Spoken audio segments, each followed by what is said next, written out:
Good afternoon, everybody. Welcome to my kitchen. Well, actually my dining room, but today we're going to be cooking together. If you have the ingredients ready, we're going to be making some pea soup. I thought I'd just get a few things started just before we start making our soup. In a pot on medium heat, right now I have some onions and butter. So it's about 2 tablespoons of onions, 2 tablespoons of butter, and 1 small onion finely diced. We're going to be making soup today. It's a cold day. I was hoping it was going to be a nice, lovely spring day, but we're going to be making soup. And this is a recipe that you could make anytime, rainy, sunny, all the basic ingredients here. You could use any vegetable to make this soup. I'm going to just reiterate today that we have Chef Felicia on. I know if you've been following us, we have Chef Felicia following along. If you have any questions about what's going on in this pot, we're going to be, she can answer your questions. So, onion is just cooking down until it's translucent in color. This is just going to be actually a very quick and easy soup to put together. Springtime, you think of peas, you think of all those lovely green vegetables coming up. I have here today some frozen peas because it's not quite pea season here in Ontario yet, but it will be. You can use frozen peas, no problem. They are actually frozen at the peak of sweetness. They are individually quick frozen, so though some people might shy away from using frozen vegetables, peas are one of the great things that can be used all the time, year-round, and they are sweet, sweet, sweet. But once we get into pea season in Ontario, please go to your farmer's market and get some fresh peas and shuck them. Have fun with that. It can be an afternoon of fun. So, I see these onions are just changing color.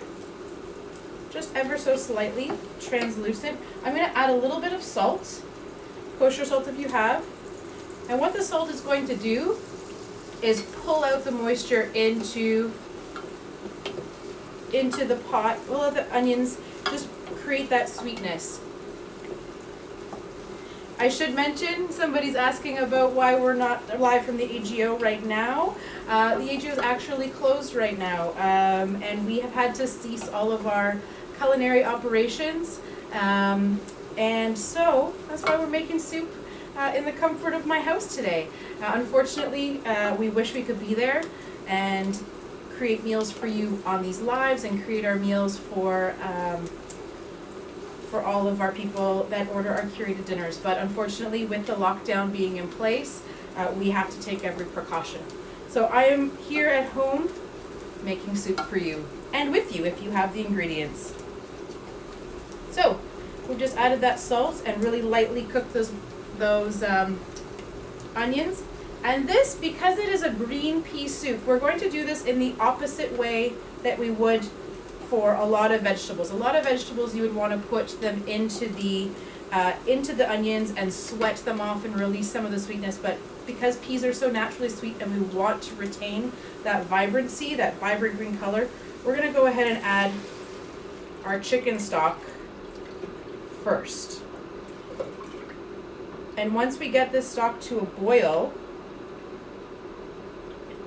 then we're going to add the peas. This is just a way to ensure again that those peas stay as green as possible. At this time, you're going to turn it right up to high and let that go.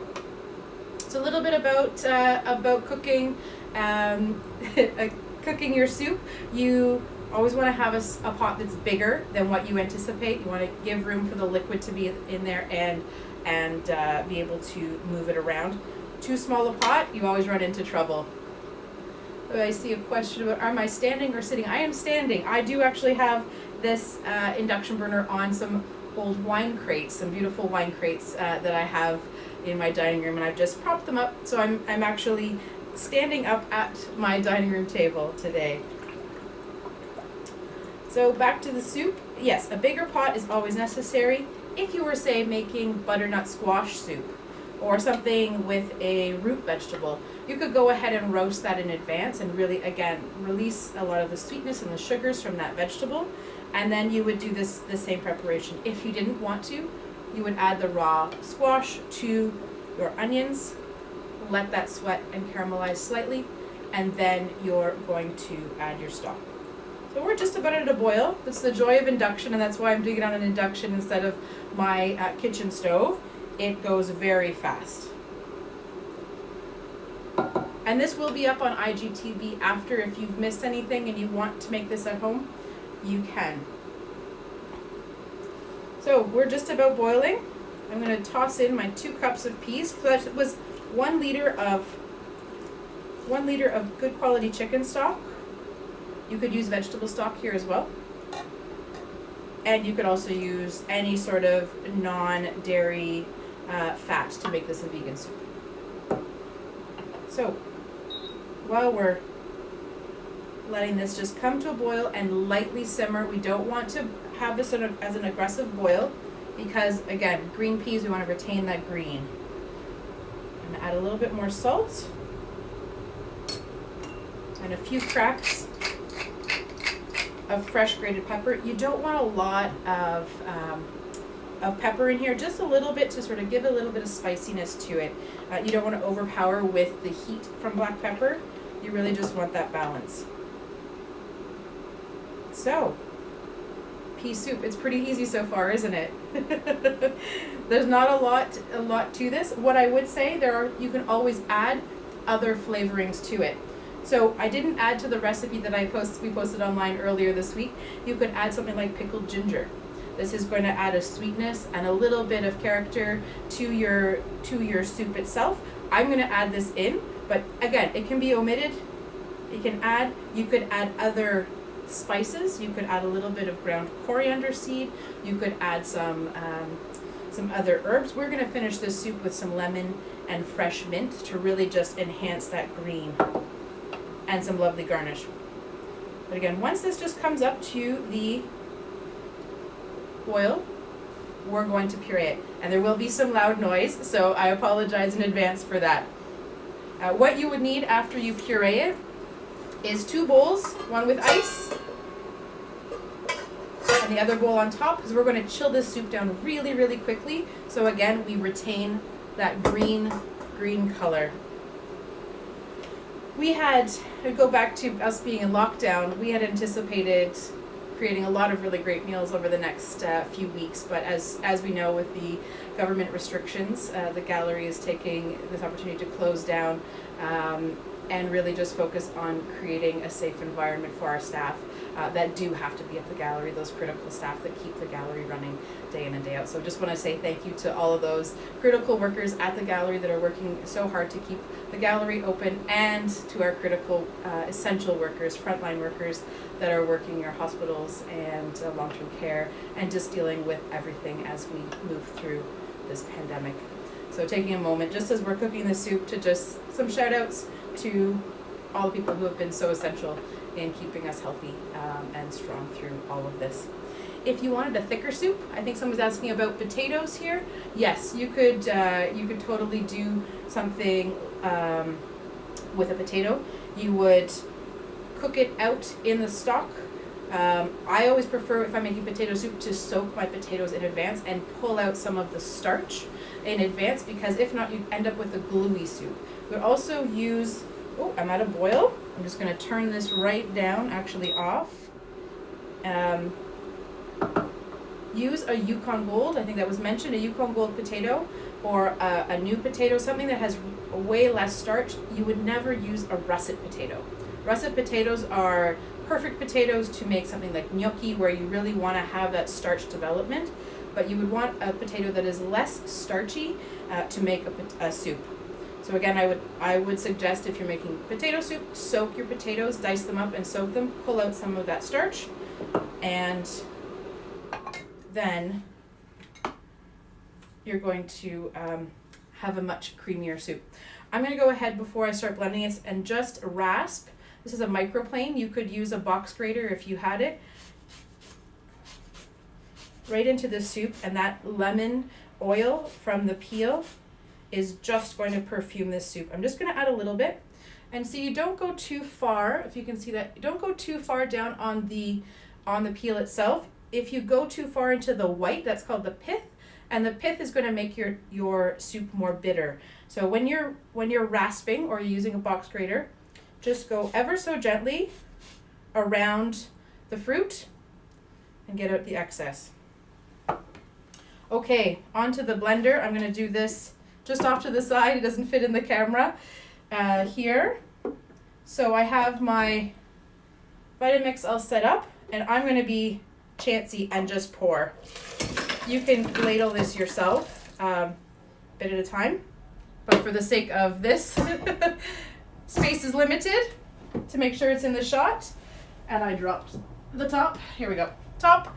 If you have a Vitamix, if you're fortunate to have one, use the plunger part, and that's going to help mix the soup around. So, on low, again, apologies for the noise.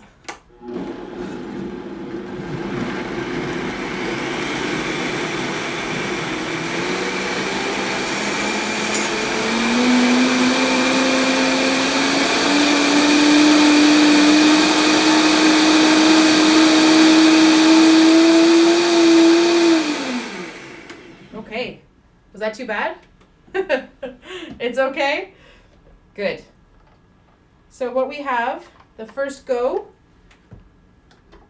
beautiful pureed green soup. I'm going to go ahead and pour that into my bowl to cool.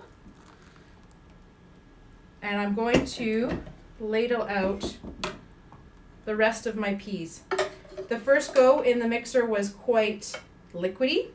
So what I want to avoid in the second go is that we end up with a liquidy soup. And because this is peas, we cannot reduce it without losing that green color.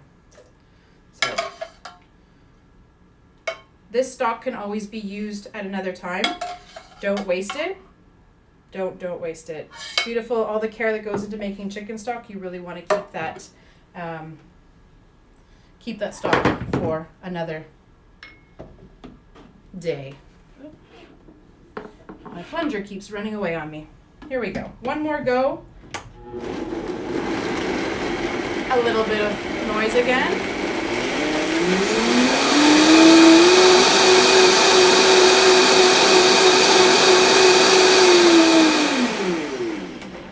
Okay, there we go. I'm going to just put this off to the side.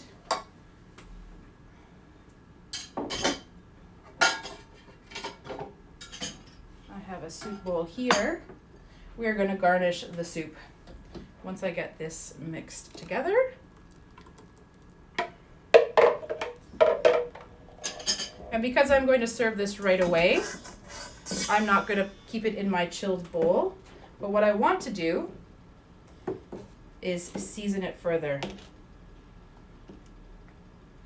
So I have this lovely, lovely green soup here. I have my tasting spoons. I have a quantity of tasting spoons here, and I'm going to go ahead and see what it needs. Needs a little bit of salt.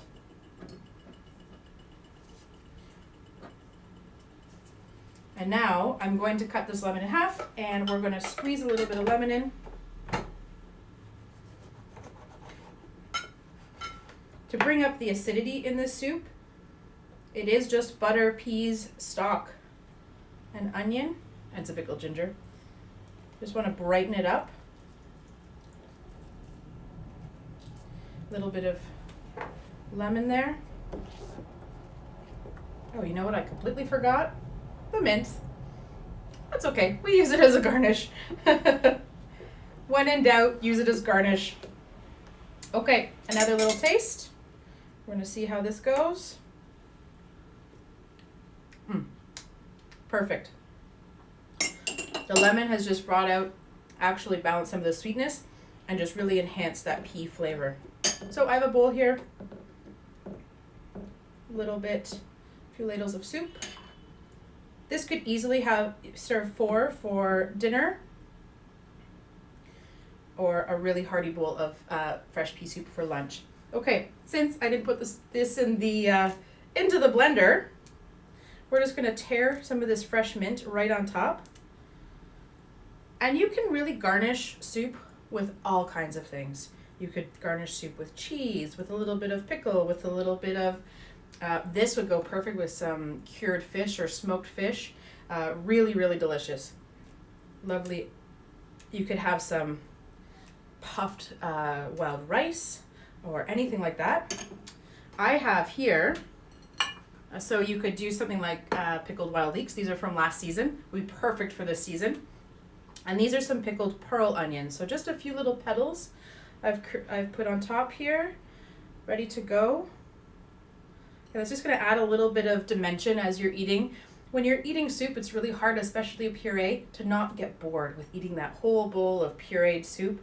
So you really just wanna have a little bit of texture, a little bit of difference on the palate. And here I'm gonna just go with a little bit of crumbled goat cheese. A few little bits of crumbled goat cheese. And that's really just going to add a little bit more richness, a bit more velvety texture to your soup. And I don't know if you can see that is a bowl of pea soup. Let's go ahead and get a little taste of it with the mint. Perfect. If it's a sunny day, a rainy day, any day at all, you could make a soup like this with peas, with any vegetable you want. You could make it gluten-free, vegan. You could have fun. Have fun in the kitchen with vegetables. Don't be afraid of them. They are your friends. I know Chef Felicia always gave me grief for saying that, but vegetables are your friends. Until we talk again, and I hope it's at the gallery, but if not, join me again for another look into some sort of delicious food. Could be in the park next time. Who knows?